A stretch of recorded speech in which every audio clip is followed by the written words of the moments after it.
अहम खबर अपने नाज़रीन तक पहुंचाएंगे। खैबर पख्तूनख्वा असम्बली का इजलास 1 घंटा ताखिर का शिकार हो गया है।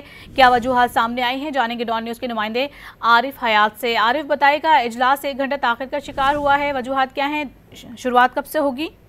जो आज खैबर पख्तूनख्वा असम्बली का इजलास है तो वो आज 9 बजे बुलाया गया था, लेकिन अभी तकरीबन 10 बजे होने वाले हैं कि इजलास अभी तक शुरू नहीं हुआ।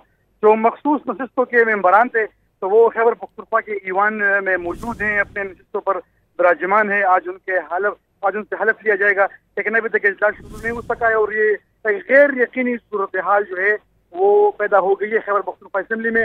मखसूस सरकान की हलफबरदारी और गैर यकीनी सूरत हाल में उन्होंने फैसला किया हुआ है कि अगर आज उनसे हलफ नहीं लिया गया तो वो फिर आज पेशावर हाई कोर्ट से रुजू करेंगे। हलफ ना लेने की सूरत में या अगर कुरान की निशानदेही की गई और इजलास मुलतवी किया गया तो उस सूरत में भी वो पेशावर हाई कोर्ट से रुजू करेंगे। और अभी अपोजिशन लीडर भी मौजूद हैं, अपोजिशन जमात के जितने भी मेंबरान हैं, एमपीएस, वो भी सब के सब मौजूद हैं। और साथ में जो मखसूस उम्मीदवार हैं तो वो भी यहाँ पर मौजूद है असम्बली में। पाकिस्तान तहरीक इंसाफ के वज़रा और जो काबिना मेंबरान हैं, एमपीएस हैं, तो उसमें से भी बाज़ खैबर पख्तूनख्वा असम्बली पहुंच चुके हैं, लेकिन स्पीकर खैबर पख्तूनख्वा असम्बली अभी तक नहीं पहुंचे हैं और ना ही इजलास शुरू होने का ना अभी तक शुरू हो सका है।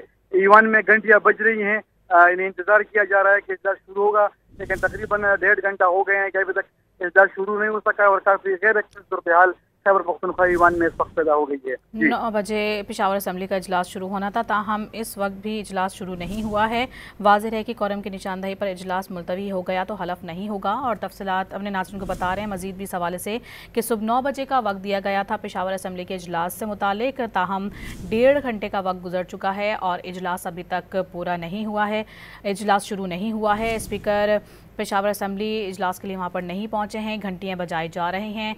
तमाम तर अरकान जो मखसूस उम्मीदवार हैं वो नशिस्तों पर विराजमान हैं, ताहम इजलास जो है अब तक शुरू नहीं हो पाया है।